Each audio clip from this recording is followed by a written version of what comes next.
Hi, this is Jake, and I run the chess club at the Creston-Dement Public Library, and welcome to another chess video. Today is another video on a chess opening for the white pieces called the London system. If you're intimidated by the fact that London is known as a system and that sounds complicated, don't worry. The London system is actually known as one of the simplest openings. You can play the London against pretty much anything black will try to play. The reason it is known as a system is that you might need to alter the order in which you play some of your pieces.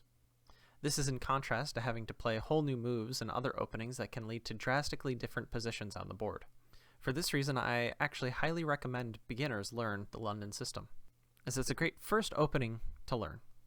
White's ideal position for the London system looks like this, having all of your pieces centralized and active. Your bishop on f4 and d3, knights on d2 and f3, and having a nice central pawn pyramid.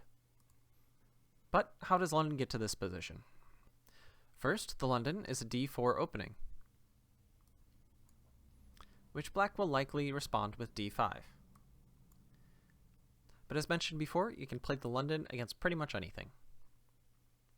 After d4 and d5, white plays bishop to f4, developing your piece, helping the pawn control the e5 square, and black will probably develop a move such as knight to f6, protecting their pawn in the center. And as white, you can continue with knight to f3, doing the same, protecting your pawn, and also helping control this e5 square. Black might reinforce their center with a move such as e6, and white can respond in kind with e3, reinforcing your pawn and bishop, as well as unlocking your white square bishop. Black will likely develop their bishop at some point to d6, putting pressure on your bishop on f4. We can simply keep developing by playing your b knight to d2, or bishop d3.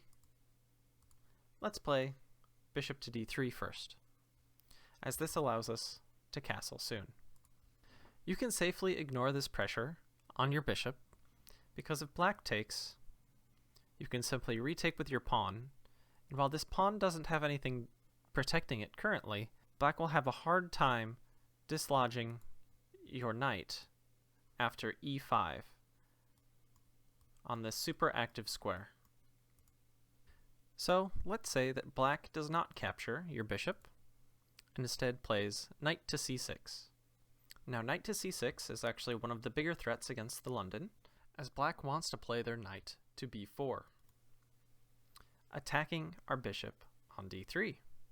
We want our knight on d2 eventually, and our pawn on c3. So our bishop on d3 will actually have no defenders. So let's stop black from playing b4 outright by playing c3, protecting the b4 square.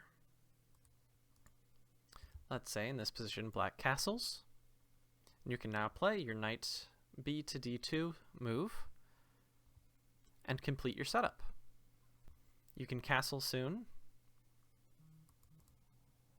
Let's say black plays b6 to unlock their bishop a little bit, and you can castle.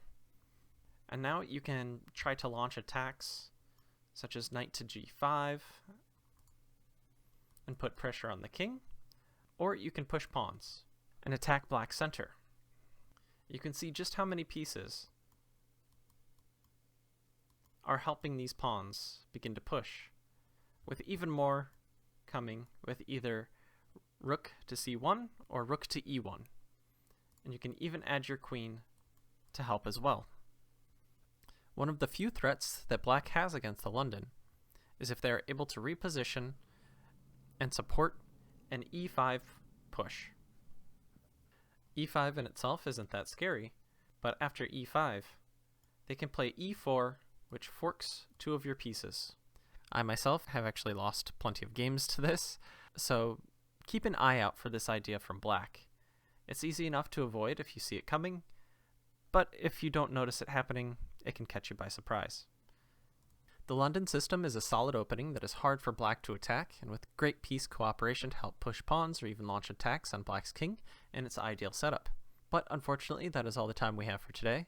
Don't forget to visit us again for another chess video. Thank you for joining me, and I hope you and your king stay safe.